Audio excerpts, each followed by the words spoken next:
goodness. Big move Monday. Look out. A way to end the tournament. What's happening, people? Welcome back to the Quad Pod, sponsored by Poseidon Strength and Adidas Wrestling.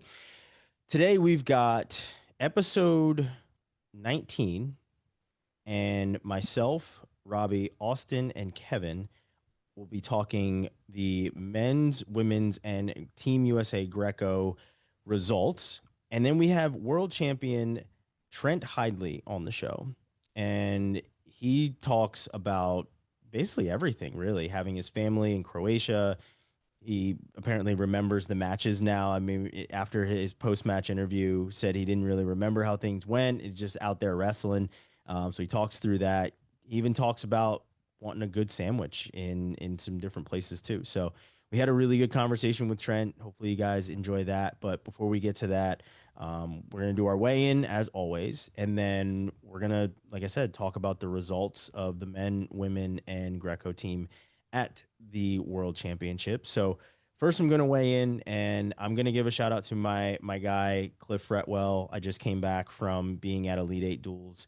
Yes, I am repping some Elite 8 merch to, prop that up, but another really great Elite 8 Duels tournament. I think we may be bringing back Freestyle. Freestyle's been done in the past. There were double-digit college coaches there. I was able to get interviews with Joe Pollard as well as Kyle Rochelle. So those will be on the channel tomorrow, as well as this show. And just hearing from all these college coaches about why they go to Elite 8. And yes, I am biased because I've been a part of this event for a very long time, getting to run the commentary team as well as do commentary on the finals matches and see literally some of the top high school wrestlers in the country. It is a fantastic event. It's really convenient because you fly into Atlanta, you get on the air tram, and the air tram takes you literally to the hotel and the event center where it is. So you don't have to get a car or anything. So it's super convenient for teams and parents and anybody else that comes in. But then the competition is so high. It is amazing. Dynasty ended up winning. That was Bo Bassett, Keegan Bassett, Melvin Miller. That entire crew they wrestled out of their minds. It was great. DC, Daniel Cormier was also there. He brought a team that was really good. Chance Marsteller would coach his Stellar trained. Josh Kindig also coaching. Brandon Eggum was there as coach and dad, as his son was wrestling on the Powa team. So all in all, it was a great event. The college coaches really enjoyed it, and everybody in attendance had a really good time as well. So shout out to the crew that I get to work with every single year on that event. If you're not watching it, you should be. Definitely go check it out on the CMP YouTube channel. Believe that Flow also embedded the streams on their website as well, so you can go check them out over on Flow too. But a ton of great talent, ton of top 5, top 10, top 15, top 20 kids that are there. They may have messed up who's number one a little bit, because I know that there were kids that were ranked very, very high and maybe picked to participate in who's number one, took a bunch of losses. So things may change in the rankings there as well. But overall, a really great event. Had a very good time with everybody that was there. So yeah, definitely make sure that you are checking that out. And when and if Freestyle does come back, I'll make sure to let everybody know, because I know people love some freestyle wrestling. Robbie, on to you. I don't have anything big this week. Was talking a little bit to the Virginia Tech guys about some big recruiting weekends coming up. They have Bassett's and Melvin Miller in town next weekend, and then they have a a really big recruiting weekend the following weekend for their homecoming event. So I guess it's been kind of cool seeing behind the scenes on some of these different recruiting visits for multiple programs. I think a lot of people have been doing a really good job on social media, keeping people involved and keeping the fans abreast of what the visit looks like and how how these guys are treated in the whole process. You could laughing because I said abreast. Yeah, you said breast. Yeah. Got me. There it is. There it is. But I think it's just cool. I mean, when we were going through the process, nobody knew anything, and everything was kind of secretive and behind the scenes. And it's cool to see, it's cool to see the lengths that they're going to for some of these big prospects. But I think it's just neat to see the whole process being opened up and not being a secret anymore. Agreed. Austin? I'll give a quick weigh-in shout out to the Penn Quakers. Their schedule dropped today. Pretty interesting schedule. The thing I noticed, they have one competition in the entire month of December, and that does not include Midlands. They're usually at Midlands. They're not going there this year. I'm not sure if there are other teams going that trend or not. I mean, over the years, that tournament has kind of, especially after COVID, it kind of took a dive a little bit. Same with the scuffle. Starting to come back a little bit here, but CKLV seems to be the top in-season tournament as of late. So yeah, they have some cool matchups, and that matchup in December is actually against UVA, Robbie. So if you want to make a trip up, let me know. I was actually hoping to come up for the Keystone Classic this year. I hear the hospitality room is top notch. It is top notch. Yes, you're not uninformed there. They actually wrestle Hofstra the night before that, which is also new to their schedule as well. Just getting a dual meet in the night before that. So as we're going to see more schedules coming in, just quick shout out to Penn and getting that out there, getting people excited, and should be a fun year for them. Awesome. Kevin? Yeah, I wanted to shout out. Well, first of all, this hat, my Team Amin hat, matches my Detroit Lions jersey. I'm sure they did that on purpose, though, didn't they? Well, as you'll see in the interview too, Trent and I also decided to wear jerseys today. I don't know if you guys didn't get the memo or not, but Anyway, I also figured it was partially because of San Marino's colors, but I really don't know. I didn't ask him about it. But point being, Miles Amin, I don't want to.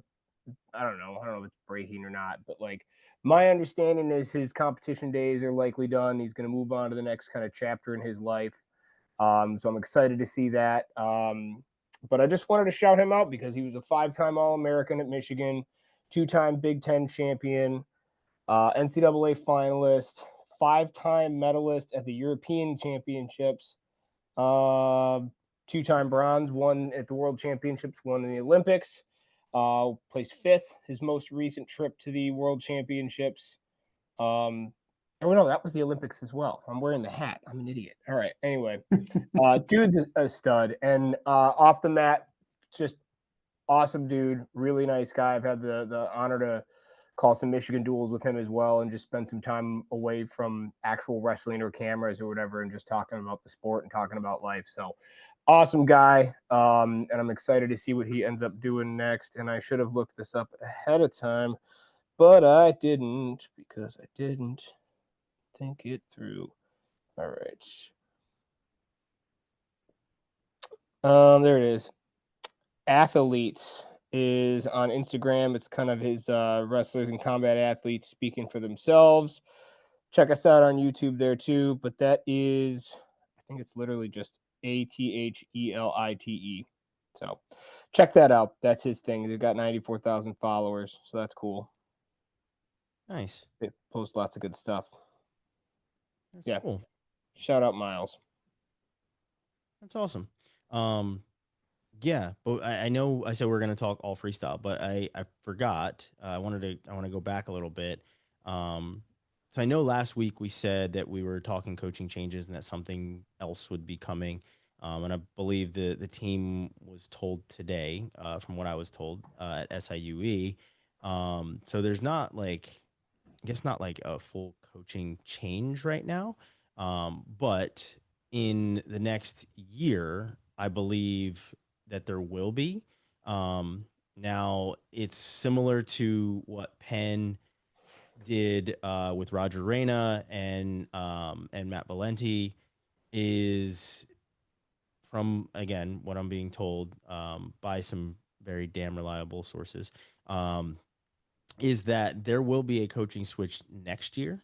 So kind of a coach in waiting thing. And I believe that'll be out this week as well, that Darryl Thomas will be taking over next year to next year's team at SIUE, and that Coach Spates will be stepping down away from the team.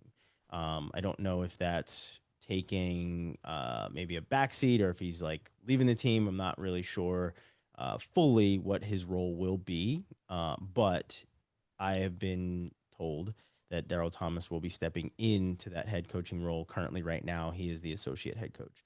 So again, it's same thing that went on at Penn, where they had a head coach in waiting, and it was a transition that would be coming in the next year. So something to look out for this week is, I believe, an announcement that will be happening.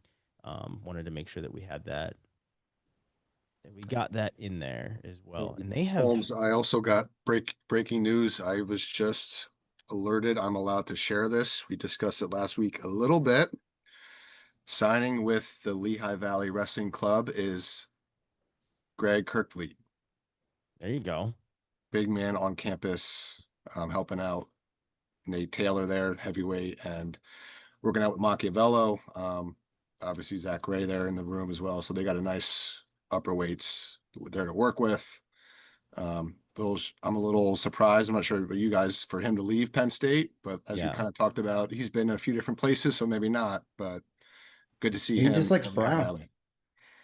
Could be that. Yeah. I mean, who doesn't, right? He was in a couple different places, right? Like there was, him in the Minnesota singlet, him in the Ohio State, Oklahoma State, and then eventually made his way to Happy Valley. But looks like he's staying in Pennsylvania.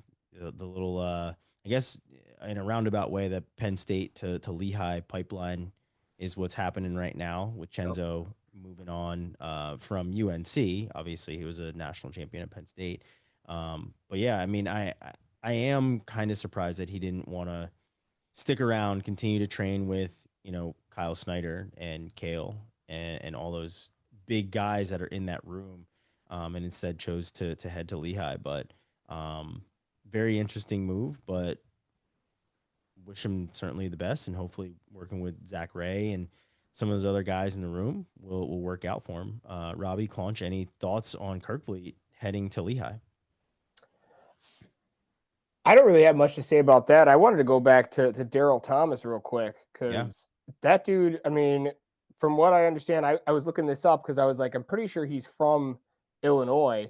He's from Edwardsville. Like, he's from there. So I was like, oh, I didn't realize that. Well, that works out well. That's super cool. Very happy for him. Obviously competed at Illinois, and he's moved around for different coaching opportunities at Old Dominion, ODU, Campbell, and NIU, I believe, for a little bit too. So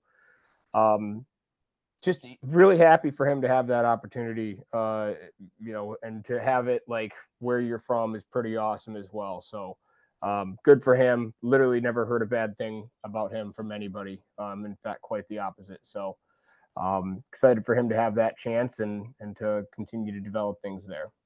Kerkvliet's big. He's going to keep wrestling. I'm excited to see him do some freestyle things again.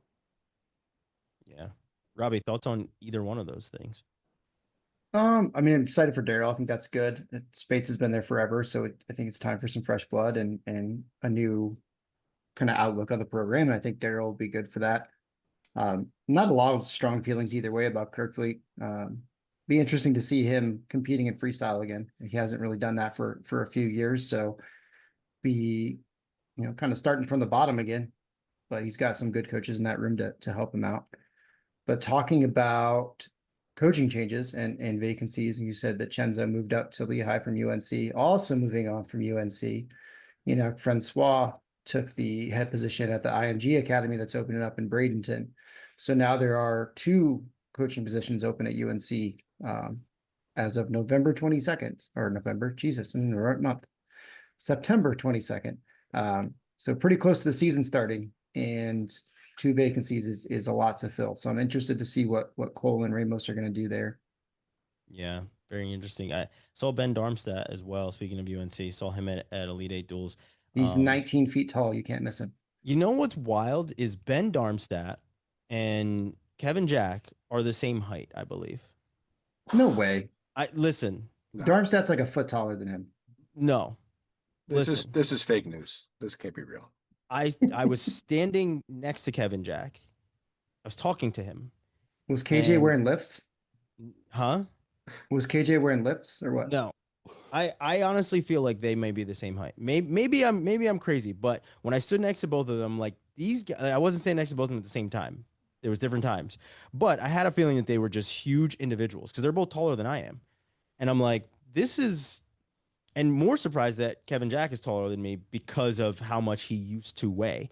And I'm like, Yeah, this is, that was a and hell of a obviously I cut. knew he was taller than me. It's not the first time I met him, but yeah, I'm like, these are huge individuals. These guys are really big.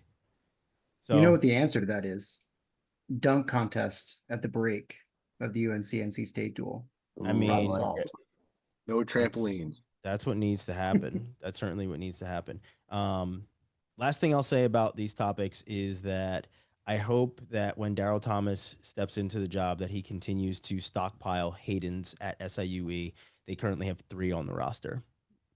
3 guys named Hayden all on the roster. So yeah, hopefully he continues to stockpile those guys. But let's Like get Pokemons. let's get to freestyle wrestling. Glad that we had our folk style break of coaching changes and some breaking news that Austin dropped on us. Nicely done. I know we talked about that last week, but we weren't sure, or at least we talked about it offline. So I'm glad that we were able to discuss that this week. Well, let's get to Worlds, and let's start with Greco because Greco wasn't very good. And I feel like, I don't know, maybe I was optimistic this year that this would be the year where we break through and get one medal, right? And just we'll get one guy on the podium. And I've felt that way since Kamal Bey hit the scene. And you just felt like, excuse me, like he was going to be the guy that broke through. He was super dynamic. He was able to do different athletic things in Greco that we hadn't seen before, minus the flying squirrel that we've seen in the past from Ellis Coleman. But like Kamal just looked like that guy. Him and D'Angelo Hancock were those guys that were coming in and they were infusing some sort of different flavor into Greco. And we were like, this is great. And D'Angelo certainly did, but Kamal, it just hasn't happened, right? It just hasn't happened. And now we look at these results, and Kamal was a leg foul away from potentially being in the bronze medal match. We can't say that he would be in the bronze medal match because who knows what happens in the final seconds of the bout, but score would have been tied. He was leading on criteria. But like, as we look at these results, right, we see Jaden Rainey making it to the quarterfinals and losing. That was the furthest on the winner's side of the bracket that any of our Greco guys got to. Kamal Bey, Peyton Jacobson, the only 2, and Sancho. Let me see. Yeah, Max Black, Sancho, Kamal,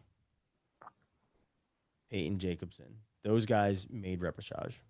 And it's just like, man, like, when are we going to break through? When are we going to make things happen? When you guys look at Greco, what do you feel? And I mean, if we had the answers, then we wouldn't be sitting here. But like, when you guys look at Greco, what are you're like, we got to break through. We have to make this happen. What needs to change? Is it, I mean, coaching has gone through crazy developments. What needs to, like, what would you guys do with Greco if you had the chance to change whatever you wanted? It's a Exactly. loaded question. Exactly. As far as this week goes, I think my biggest surprise was Colton Schultz not winning a single match. He was one and done. And that, we had a lot of hope for him. We had a lot of hope for Kamal Bey. And I mean, we've got some good youth coming up, which is great. And we have people who are training Greco year round.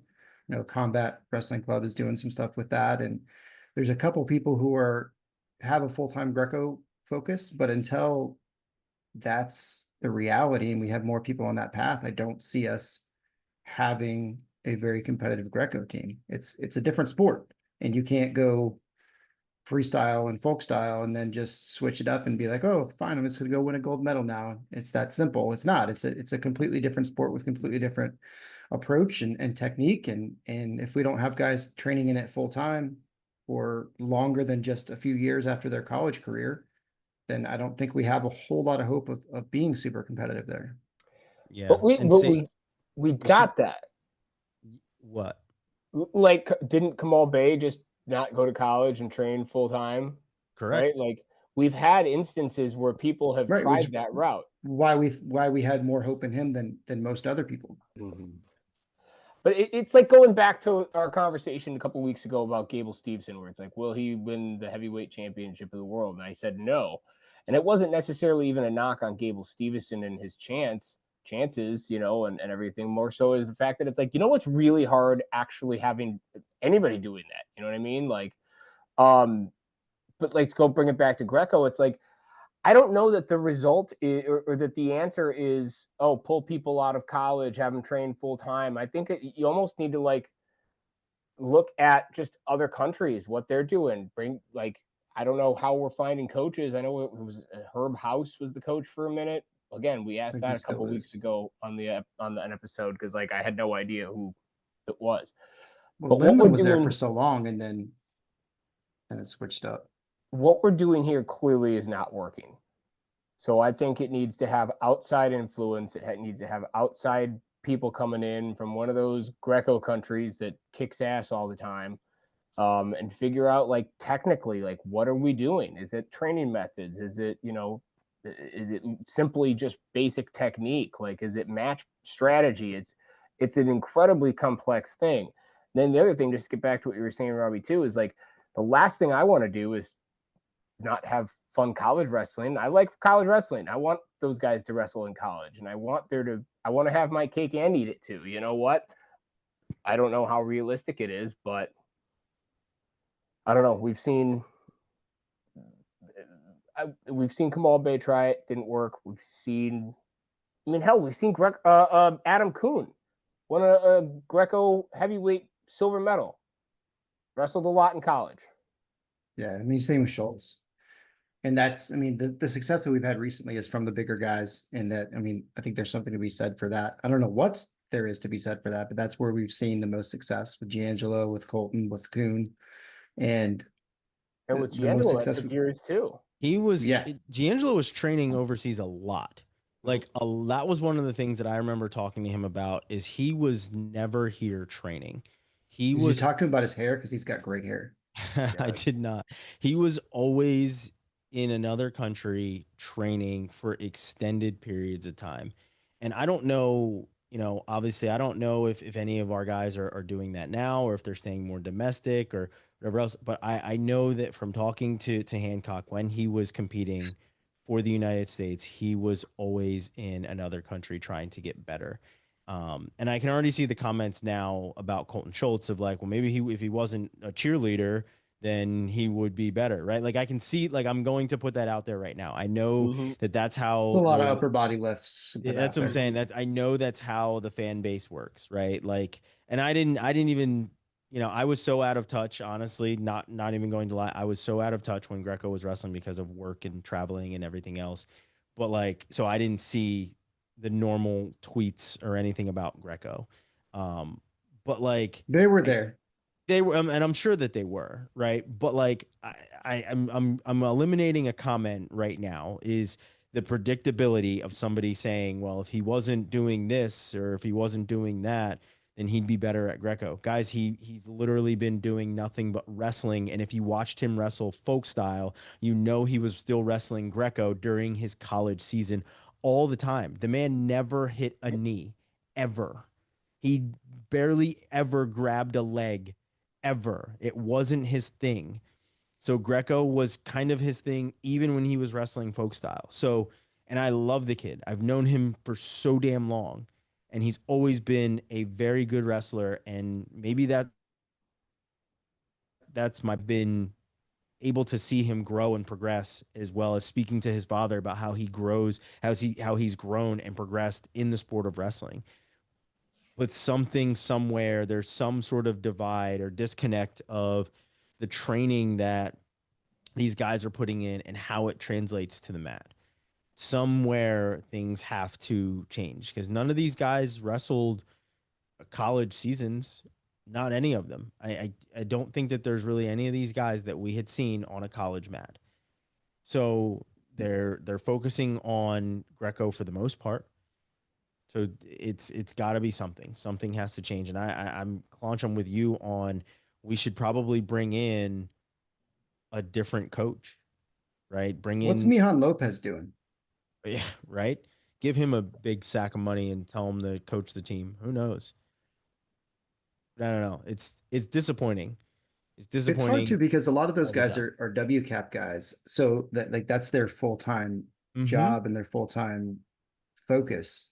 And I mean, it's not like they're not trying. Like we're not taking Yeah. anything away from the athletes, but Right. the reality is we're not having success, and clearly something needs to be different. If anybody can figure out what the hell that is, please speak up. Yeah, part of me wonders if it's, I don't know, maybe it's for lack of a, lack of interest at a young age for getting these guys to really focus on that full time. But the flip side of that is, well, the Greco team, they're not winning a ton of medals. So how can you get enthusiastic about getting young people into that, And maybe if we start winning more medals, people will see that there's possibility there, opportunity to win some medals, and they'll start, taking this a little more seriously. But it's like what comes first, chicken or the egg? Did we stop winning medals and lose interest, or the other way around? So that's another thing too. It's someone's got to break through, win a medal or two, and then some other guys will start getting on board. But I just think there's a huge emphasis on freestyle in this country. Greco's kind of a second thought, but again, is that because our lack of success? I don't know. See, for me, it was because I got through on my head a lot less in freestyle. So I was like, I'm going to do that one. But it still happened. So I mean, a lot, significantly less though. But it does go to the conversation we had, like a week or maybe even 2 weeks ago, maybe even longer than that. I don't know. Some of these things run together, but when we talked about how great our teams are, our freestyle team in particular, and how Jordan Burroughs was a catalyst of that, David Taylor, a catalyst of that. Like, who do we draw a line to of like this generation's catalyst of winning medals?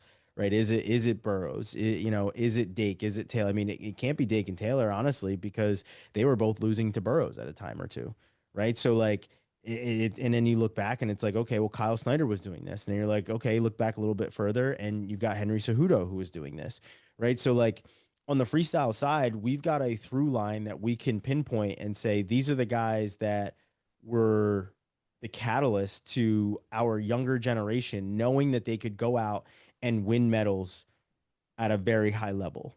Because I feel like when you see Jordan Burroughs winning, you then start to look, and I can remember Kurt McHenry winning a whole bunch of cadet titles, and I can remember Rana Heaton on the women's side winning cadet titles when we had Helen and Adeline winning senior titles, right? Like, and she's Rana Gross now, but that was way back then. But like, that's the things that we can look at on our freestyle side is we have these catalysts. We've got these men and women who are showcasing and being role models for those next generations. Whereas in Greco, we thought we would have guys like Kamal Bay, like Hancock to do that, but it hasn't really truly come to fruition.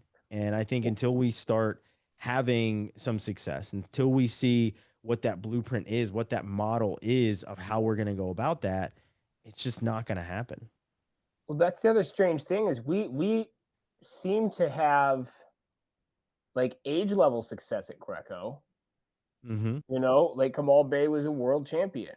I Yeah. feel like, didn't we just have another one like this year? Like we've had age level success. Colton Schultz, I think, was a world champion. Like we've had success there. They just don't progress.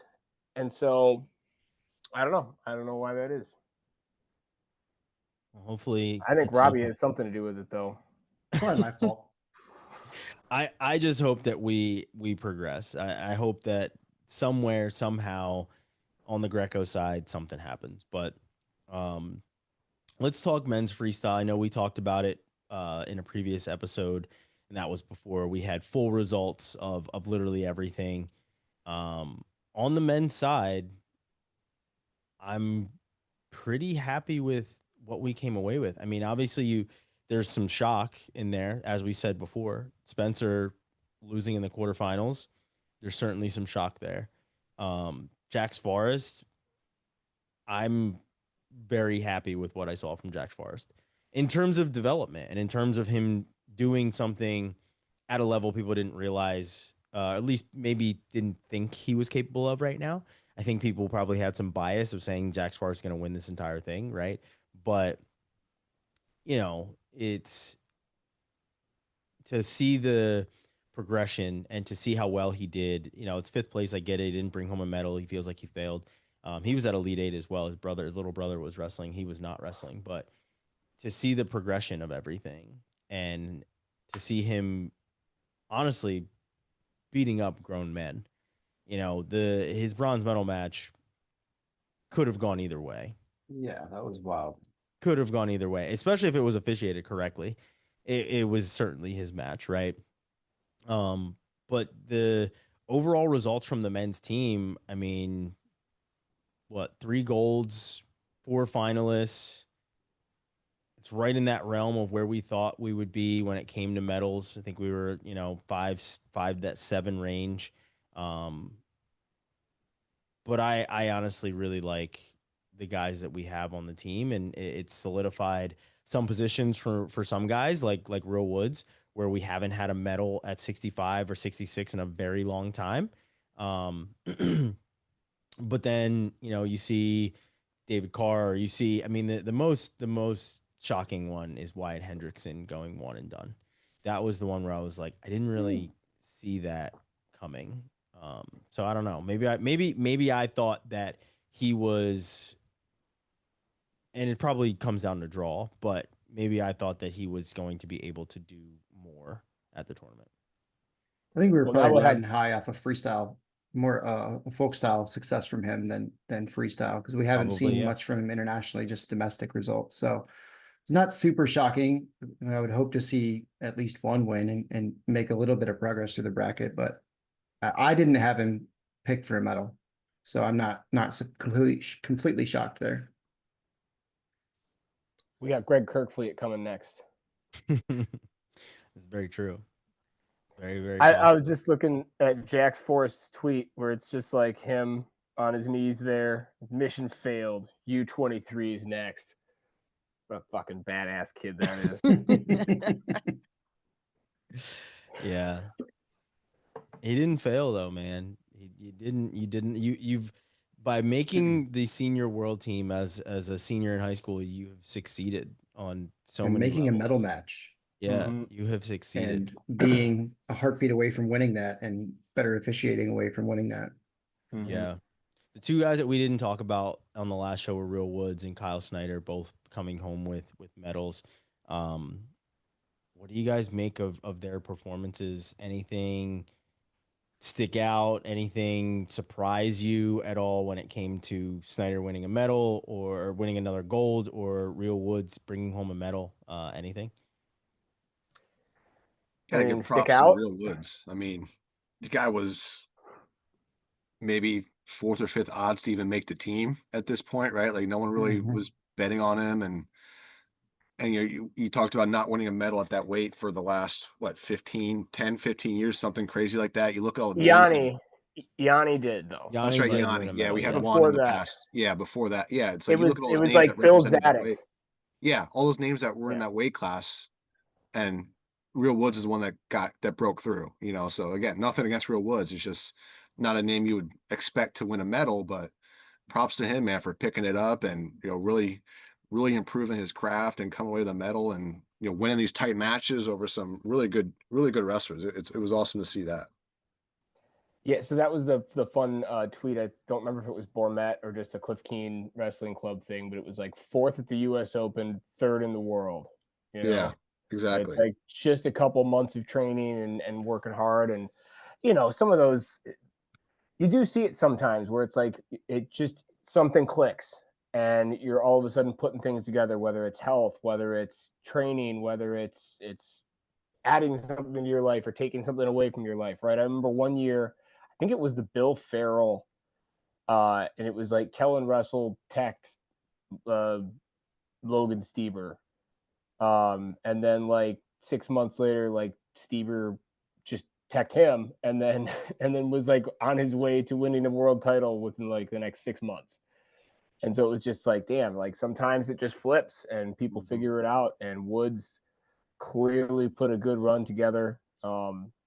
I don't remember who said this either, so I apologize, but someone, it might have been Jason Bryant or someone else. It was like, Darian Caldwell scored, more points on Woods than in his bronze medal match, like, so, yeah, just pumped for him, man. Pumped for him to get it done. Pumped selfishly for the Cliff Keen Wrestling Club guys to have that experience and another name that they can be like, hey, look who we helped train and develop, and shout out to Alex Deeringer for being the head coach of that situation there, getting it going. So very, very happy for everyone involved.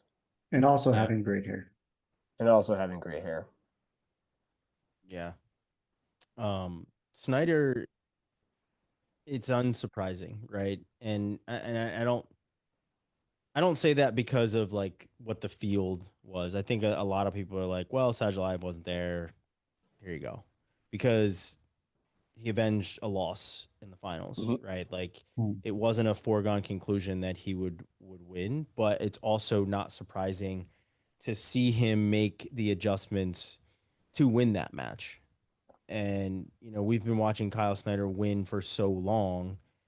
2015 was his first world medal. I remember because I was there, and like we've watched him win for so incredibly long that I think from a wrestling standpoint, a lot of people kind of take him for granted. I think people kind of stamp that he's going to bring home a medal every time he goes somewhere.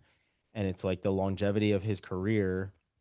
And again, we understand the off the mat BS that has taken place. We're not even looking at that. We're looking at Kyle Snyder as a wrestler. As a wrestler, he has been the most consistent guy that we have had for the most part.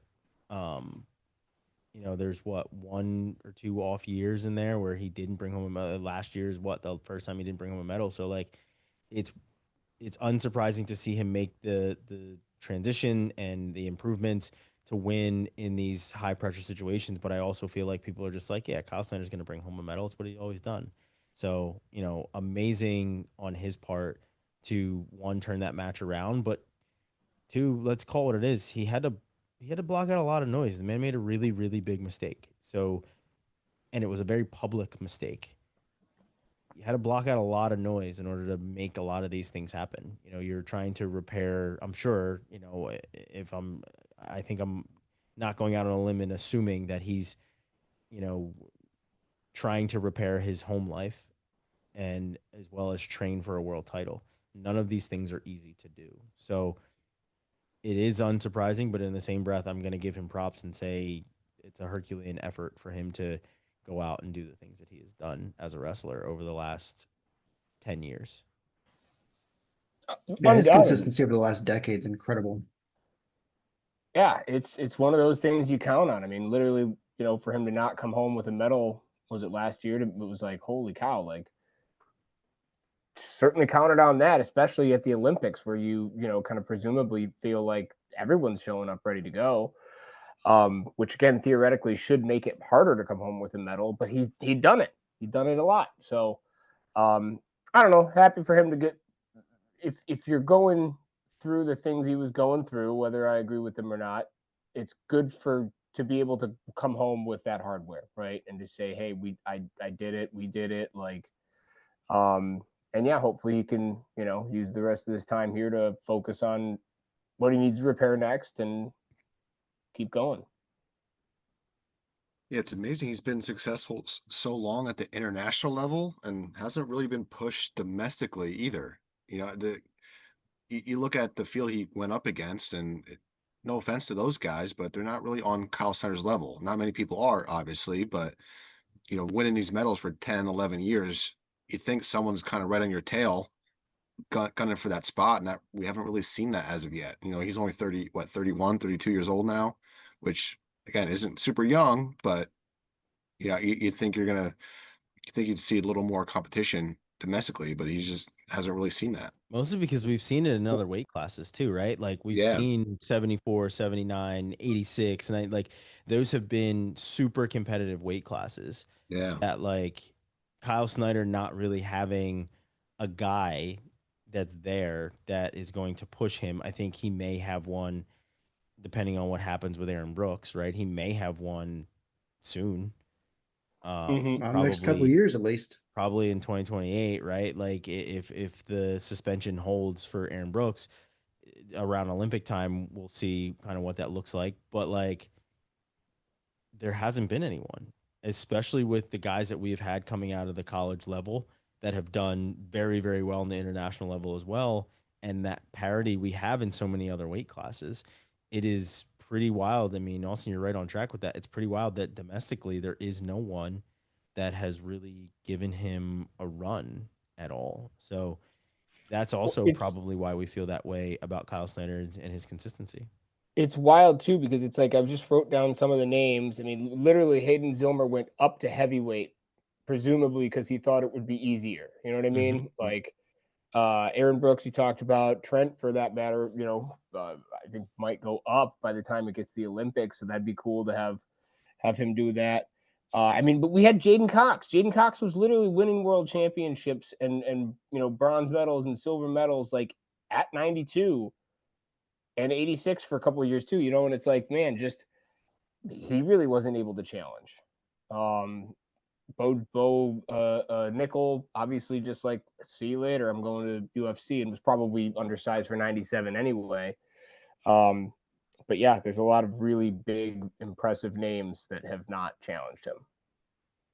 Speaking of Bo Nickel, I'm mad that we didn't have a chance to ask Trent about the underhooks don't work on me tweet. But yeah, it is what it is. You guys will see the interview here soon. We'll get to it here in a little bit, but yeah, it's just it is pretty wild that we haven't had a guy that has been able to really push Kyle Snyder. When it uppercuts might work. Maybe, maybe not underhooks, but yeah. Let's move to the women's side before we bring in Trent and our conversation with him. On the women's side, just, man, and I know, well, the audience never saw that part. We cut that out mostly because it was just so far behind on the women's side by the time that the episode had come out. But Jakaro being eliminated after one match was very surprising. That was not even a full match. Not even a full match. Like, it was just very, very surprising to see that happen. But what were your guys' overall thoughts on the women's side of things? Robbie, I'll start with you. Of like, what really stood out for you when looking at how the women competed, and then at the results. I mean, just hat tip to Queen Helen. She's just a monster. And we talked about the consistency of Kyle Snyder over the last decade, and we've seen the same from Helen. And we're lucky to have seen her for as long as we have. We're lucky to have her back after what she's been through with injuries and everything she's gone through with that.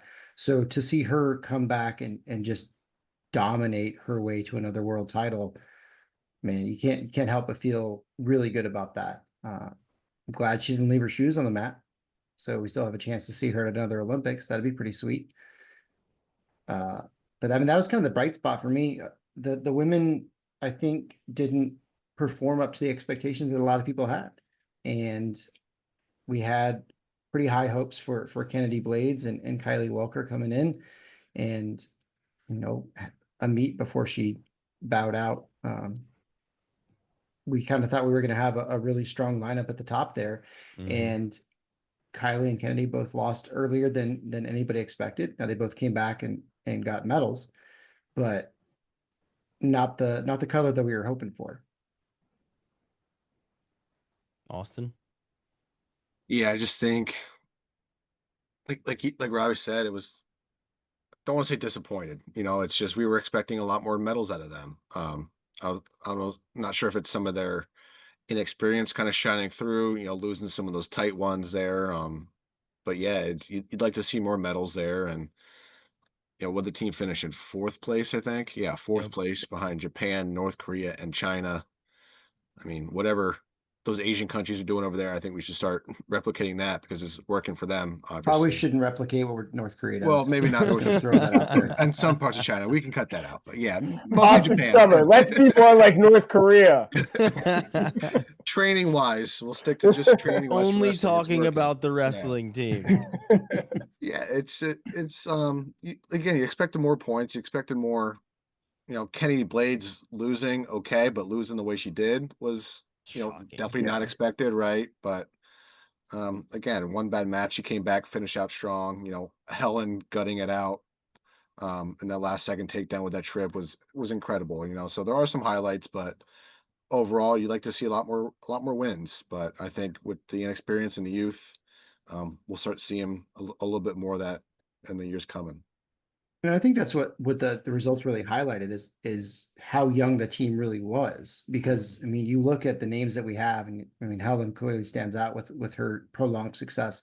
But even like Kennedy and Kylie having the success they've had, but they're still super young, and the majority of the team is very young. So, I mean, maybe our expectations were too high for the youth of the team and the experience of the team. But I mean, I think it says something about the bar that USA Women's Wrestling has set, if that's our expectation of them every year. Yeah, I mean, like, this isn't, you want to come back with more medals, and you want to have that almost like pleasantly surprised that, oh, wow, we sent such a young team and they still managed to give us the results that we're used to seeing with, Sarah Hildebrandt going and with, Jakara from a couple of years ago. And like, we're so used to seeing this from so many different people. This is fine. We've got, some young wrestlers still coming back with bronze medals. That's good. Obviously, we're so lucky to watch Helen. I mean, here's the thing that's crazy is like, she's choosing to do this. You know what I mean? She's choosing this life, and to come back and do this again for this many years. I mean, just if you just think about this back half of her career, right? Like, and you eliminate just how great the front half was. Since coming back from the concussions and the injuries and those sorts of things, it's been a whole different uphill climb for her. I was just happy when she got another Olympic medal, and we were like, wow, isn't that nice for her to have come back and done it? And she was like, hold my beer, I'm going to go win another world title. So I just want to emphasize, I feel like she could go do whatever she wants. You know what I mean? We've seen her on shows and NBC when they promote Olympic wrestling stuff, and I feel like she's done a couple things. She's charismatic. She knows what she's doing. She's cool. And it's like, she doesn't have to have this like grinded out lifestyle where you're just training and working so hard, but she still clearly chooses to do it, which is very, very impressive.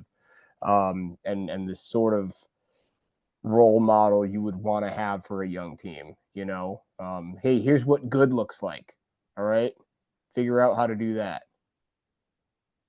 I think our team is overall in very good hands. I mean, Macy Kilty, 5th place. Blades was bronze. Kylie Walker was bronze as well. We have had, other women go one and done, right? 50, 53, and 55 all went one and done. Audrey Jimenez, Felicity Taylor, Cristel Rodriguez all went one and done. But it's like the experience of being at Worlds, cutting weight in another country, acclimation camp, all these things, you got to experience them, right? And I think overall, from the United States is wrestling spoiled. We have NCAAs that blows the roof off of whatever stadium it's in every single year. The women's college scene is exploding right now. We're seeing women's college teams be brought in on just about every single level. Now we're seeing academies like IMG. I know, it is a men's team right now, but I think eventually there's a women's team. You're seeing wrestling domestically absolutely explode. So the fact that, and I know Kevin said this and on one of the last shows, and somebody commented on it, was like, there's a reason we're sitting here and say, are we going to win 6 medals or 7, right? Like, we are wrestling spoiled, and we sit here and we're like, man, I was surprised that this happened and this happened. It's because we have such high hopes and expectations because they have absolutely raised the bar for every single thing that we thought was possible for our men's and women's team. That a year that the women's team goes fourth, we're like, man, they're sitting in eighth at one point. We're like, man, the sky is freaking falling. It's like, pump the brakes, because not too long ago, things like that weren't happening. It's insert Helen, Sarah Hildebrandt, Adeline Gray, like insert these women and things start to change. And I think we have our next wave of that coming. And it looks like Macy Kilty, Kennedy Blades, and Kylie Welker, as well as Amit when she gets healthy, as well as having a baby and, getting married, like literally doing life. Whenever she decides to come back, if she decides to come back, I feel like we are in very good hands. Not to say that that Glaude isn't very good. I mean, she made the quarterfinals, right? She lost 8-4, but that was I believe the murderer's row that everybody was talking about from 65 to 76. It was Macy, Kennedy, Amit, and Kylie, and it was just like, deal with this. Now you got to deal with this. So I think in the coming years, that will certainly be the thing where you're just like, damn, we have to deal with this shit year after year after year. There's these young studs and Team USA women that are just wreaking havoc all over the world. So again, I think we're spoiled, but I think we're also in very good hands. So people that are screaming that the sky is falling, I think you need to pump the brakes a little bit, because there's a reason that standard is so high. And we're literally looking at them still bring home medals this year and being really good role models for the girls that are coming up next. So I think we're good. I do think we're in very good hands, honestly. Yeah, I Any agree with you. We're complaining about fourth place here. Like fourth Yeah. place in the world, it isn't that bad. I just think it's going to be 2 or 3 years from now.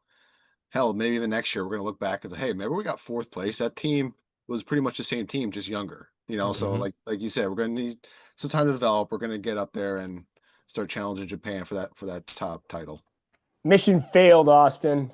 Mission failed. Mission failed. I think we're in good hands, but let's get to our interview. Trent Hidlay was nice enough to grace us with his presence. As I said, he talks about family, talks about the matches, adjusting his coaches in the room, how they don't allow him to use an underhook for an entire practice to open up his offense. It's a really great conversation. So here's our panel discussion with world champion Trent Hidlay. Tonight, we're very excited to welcome in 92 kilogram world champion Trent Hidlay. Trent, it's really awesome to have you on. Thanks for taking some time out of your, I guess, busy celebration schedule right now, maybe, to come on and talk with us. How have things been since winning Worlds? Oh, it's been crazy. It's been kind of an emotional roller coaster of a week. It's about officially a week. To today, I was just talking to my fiance 7 days ago at this hour. We were partying, so it was it's been a great week. It's kind of gone by really fast. My screen time is through the roof, just replying to messages and social media, but it's been awesome. It's been a really special week, just trying to soak it in as much as I can right now. Yeah, how was it having, you had a really big group there with you in Croatia. How was it having that entire support system there with you, in between matches and, then obviously after winning? Yeah, it was amazing. It was definitely made it just that much more special that, my family, my fiance, my brother, my coaches were there. It was awesome, to be able to accomplish a lifelong dream and to be able to celebrate with your family and your loved ones after, and to hear them screaming in the stands is so cool. I couldn't ask for a better support system or a better way for it to happen. So I was just really, really grateful for all of them to make the trip there, and just to celebrate after with them. Like I said, it was just a dream come true. Yeah. Robbie? Now you've got kind of a history and an interesting relationship with Hayden. Your brother wrestled with him in NC State, and now you're kind of on opposite coasts. But I guess how much did it mean to have him there, and did he help you out at all while you were there, either physically or just with support? Yeah. Oh no. I mean, it means a lot. I mean, I think in in my career, nobody's had a bigger impact on me than Hayden has. Just from being able to learn so much from him growing up, and then to train with him in high school, to be on the same team in college, just from a wrestling perspective, I've obviously learned a lot, but just life in general. And with him being at Stanford now, obviously we don't see each other as much as we used to, but we talk every day. It's very much a joint effort. And it was just awesome having him there, because to win a world title was something that we've wanted to do since as long as I can remember. And I think everybody says that, but like, that was a goal that we set out to do. And to finally, get a position to do that and to have him there, it's like, we were able to do it. And it was just awesome. And I think, just my whole family in general, it was a family effort. It was always a family effort from the beginning. They sacrificed a lot for me to get the opportunity to chase my dreams and to do this even at the senior level. So it's a Hidlay world title. It's a Hidlay family world title. And I think that's something that it's really cool. Austin? It was honestly one of the things that made me happiest seeing you win, was seeing how happy your mom and dad were, and just kind of seeing, she sent some behind the scene pics of you guys, and it was great to see them getting to celebrate right next to you. Yeah, they were I think the stress levels for them and my entire fan group, fiance included, they were man, they were kind of a wreck afterwards, just because it was so much, not just the finals match, but the whole tournament. And the way the finals match went, it's like it can't be any crazier than that.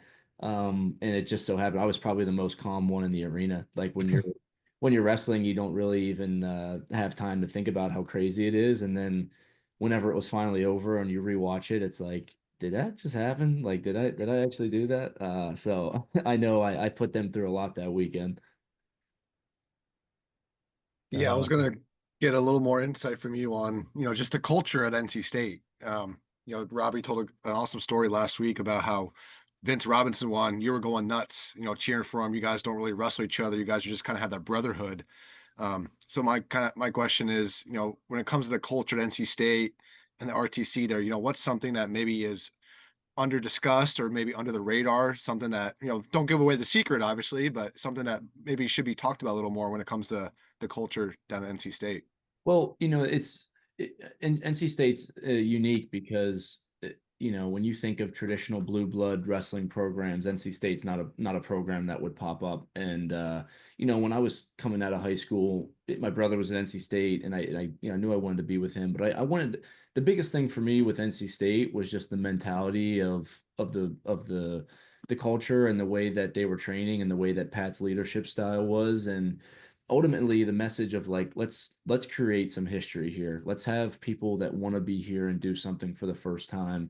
And that was just something that was really appealing to me. I wanted to be a part of a program that was trying to make history and do, things that people wouldn't think are possible. And now, honestly, like one of my favorite things about this whole week, after I won the world championship, and I think NC State posted a graphic about, Vince, we're the only school in 20, it was kind of a detailed stat, but like the only school in 2025 to have a national champion and a world title, or world champion train at their school. And it's just, I take a lot of pride in the fact that you can't say that you can't win at NC State. Like there's nobody that can tell you that you can't go to NC State and do great things, whether that's at the NCAA level or the senior level or Tommy Gant getting into the UFC. Like you can do anything that you want at NC State. And I think I just take a lot of pride in kind of helping, push that movement of, you don't have to go to the best school in the country to win a world title. You can do it in Raleigh, North Carolina. And I think, if you would have asked somebody a couple years ago, a decade ago, they probably would think you're crazy, just because it's hard to win. But we're able to do it through, like you said, a really strong culture and just a strong brotherhood. And I think that all comes down to working really hard and being good people and trying to do it the right way. And that's something I've always tried to do. Launch? Yeah, so I wanted to ask we've talked a lot on this podcast over the last couple of weeks about a lot of the different things you've been adding to your underhook. Your underhook is your go-to, like, hey, this is the position I want to wrestle out of. It's where I'm strong with. But talk about just maybe some of the refinements you guys went through leading into the World Championships to make sure that you were going to be able to use that in a variety of ways to get it done. Yeah, I mean, I've spent a lot of time in the room trying to diversify my offense. I felt like I was able to kind of kick into that a little bit towards the end of my career at NC State, and then with Jamil Kelly as RTC coach and Zach Esposito coming into the fold, just two like exceptional technicians. I really feel like I was able to push the envelope on my skill set and what I was able to do. It was just a big emphasis. I know, obviously my underhook is my number one move, but I feel like a lot of the matches that I have lost is because guys have stopped that, and I haven't had maybe the confidence to go to something else. And that's something where I feel like a lot more confident in now, is to be able to pull a sweep single or to pull an outside step. And ironically, in my finals match, it got going into the second period down 10-5. In the first minute and a half of that second period, I couldn't generate any offense from my underhook. And he was just kind of shutting that down. So it took me to dig deep and throw a different attack at him. And I was able to hit kind of an outside step into a double to score. And once I did that, I knew I was in good shape, because, I had stung him with something that he wasn't expecting. And then that, when we got back to the center, it opened up my underhook position. So I think, I spent so much time in the room trying to develop that, like literally days coming in where Jamil or Zach or even back in the day when Adam was there, it's like, hey, you can't do an underhook this entire practice. Like you're not allowed to. So it's like force myself to learn different techniques and figure out a style that works best for me. And in the biggest match I've been in, I was able to go to something different to open up my underhook. And I think just being able to threaten both sides of the body to get that guy guessing a little bit, and I was able to do that, which was huge. Yeah. You're, looking at your run, every single match except for your third match or your quarterfinal match, you score double digits. So, speaking of that offense and having to diversify, did you feel like guys were looking to shut that down? Did you feel as you won more matches, they were able to kind of clue in on the fact that you were going to utilize that underhook? And how did you, I guess, adjust specifically in that quarterfinal match? Because it's the only time that you didn't score double digits. Yeah, well, the quarterfinal match was kind of unique because I had wrestled him, 5 weeks ago in Budapest. And his style is very like slow. I'm trying to keep the matches very close. So I knew that, he was a guy that was really strong and hard to open up. But I knew if I can get out to a lead and just be really disciplined, that I was going to be okay.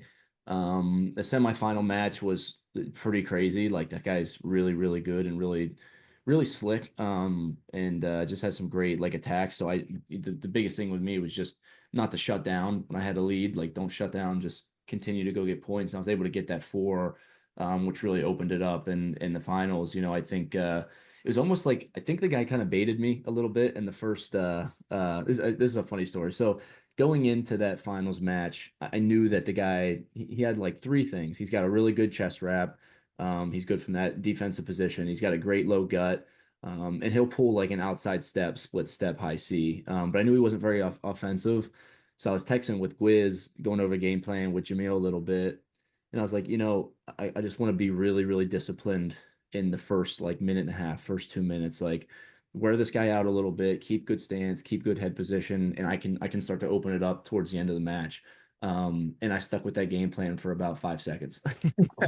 So I think, I don't know if he like baited me into it. This shot was just right there. Like, I've been hitting that shot since my freshman year of high school, and it was right there. And next thing you know, you're down 4, and then you give up the low gut, and then you get burned in that position again. And all of a sudden it's 10-2 really quick, and it's like, well, yeah, I didn't stick to the game plan, but I can still make this messy. So no, I think they'd had a pretty good game plan of shutting down my underhook. And like I said, it took me to have some courage to go to some of my other techniques to open that back up.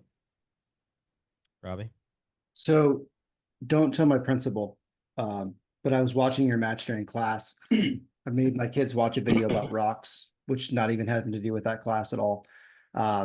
But I was watching your match, and one of my kids who's not a wrestler was like, what the hell are you doing? You were all pissed off and now you're excited. What happened? I said, well, that's Trent. Just kind of how he rolls. So I guess what was your mindset coming back at the break of that match when you knew you had a hole to dig out of? And did it help at all having seen Mike Mock do a similar thing to him just a few months ago? Yeah, well, I had watched the match that Mock had with him going into it. So, I think just kind of gaining some confidence from that. Like, I know that this guy might not be able to keep up with me for 6 minutes if I do things right. But also like not using that to expect that this guy's going to gas out, because I knew he was going to have a better version of himself there. But I was just trying to just try to make sense of it all. Like, when when it was 10-2 and I got the 2 and then they challenged, I was pretty nervous there because I was like, they could easily give this guy 2 and it'd be the tech. So I even said in my interview, like, I said a quick prayer. I was like, man, just give me one more chance. Just give me one more chance and I'll get back at this and figure it out. And I won the challenge. I got the missed challenge. So it was 10-5. And I just took myself back to practice. And one thing that Jamil did a great job with me this past year was put me in like borderline impossible situations in practice. And, it sucks when you're doing them in practice. It's like, man, why am I down 5 with 1 minute? Like, this is impossible. I got a fresh guy coming in on me. Why am I doing this situation? So I just brought myself to that. And, we were at the break and he was just, good self-talk. Like, you're built for this. You're ready to do this. You're built to wrestle in this situation. So I just kind of made sense of the situation. Like, it was no longer a 0-0 match with 6 minutes. All it was a 3-minute go. You're down by 5. Got to win by more than 5 because he's got criteria. So just make it simple. Like, you need 3 takedowns. I knew I needed 3 takedowns, or a 4, but I was just focused on getting the first one. And my underhooks weren't really coming, but I was wrestling hard. I was creating a lot of good action. And that's when I was able to get that split step high C, and then it opened up my other stuff. So I think just try to make it simple. Like, don't be overwhelmed with the fact that you're down so much, but just bring yourself back to situations that you were in practice. And I said, I train so hard. I take myself to such a painful place almost every day in practice, even probably when I'm not supposed to, but to be prepared for those type of high stress moments, to be prepared to dig deep and score three takedowns in the world final. So I was calm. I felt prepared for it, and I was just ready to let it rip. Yeah. So I know you gotta jump on us here pretty quickly. But I know Claunch has a sandwich question, and Austin has a question too, but I want to jump in. Claunch, get your sandwich question in. I'm sure it's a good one. I'm actually going to pivot from a sandwich question. Did you where do you wear the belt? Right? They still give you a world championship belt. Like, you could wear that just grocery shopping, bowling, whatever you want to do. Where's like the weirdest place? I exactly don't know. I'm kind of scared. Yeah, bring that over to me. I'm kind of scared. Yeah. Wear it in public. I don't want to like ruin it, but it is pretty sweet. That is. So yeah, I don't know. I mean, it's maybe that's why they just throw it over their shoulder. You could just do that. Like, I know it's nice leather, and I know there'll probably be some events that I'm gonna kind of be honored at, so I'll definitely bring it out for that. But I don't know. I feel like someone will probably try to steal it from me if I take it into public, which good luck if you try. I don't think anybody's going to take that from you. I don't know, man. People are pretty stupid. You should get like a decoy made. I don't know. I gotta create like some type of shrine. I got the medal and everything. I got the flag that I was able to run around with. So I'll have to get creative and create something cool. Absolutely. Austin, on to you, and then we'll let him get out of here. Yeah, I'll steal a sandwich question from Claunch. In your world travels, or even just recently, have you ran into any sandwich places, or have you had a good sandwich overseas, I guess? It's it's interesting. You tell people overseas that you're looking for a hoagie, and they look at you like, what the hell are you talking about? They have no idea what you're talking about, right? Yeah. Like, what do you mean? You didn't grow up in Central PA and eat.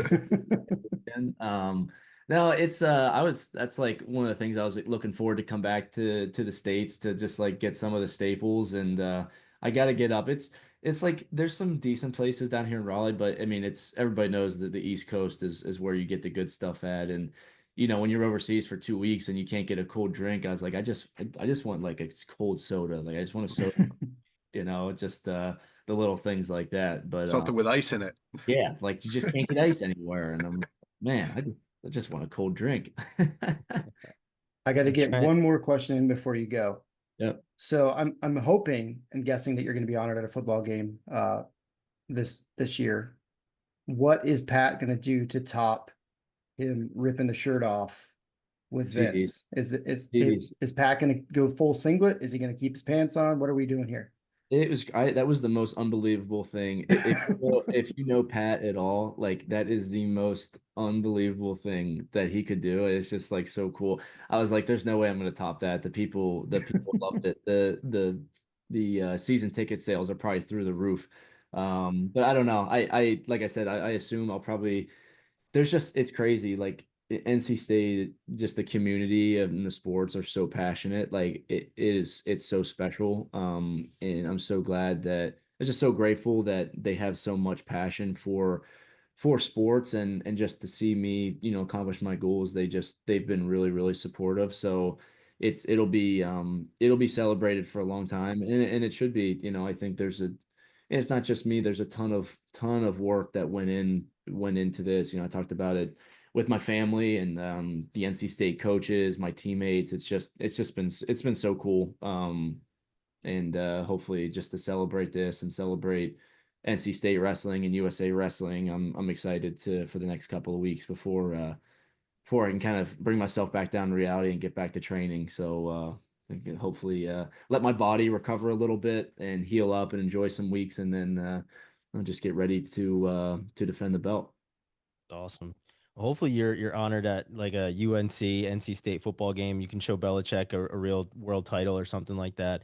Yes, But seriously. we certainly appreciate you jumping on here. We'll definitely be in touch with you, Trent. We're obviously super excited that you brought that belt back home. You definitely are a worthy champion, and we can't be more proud and happy for the performance you put on.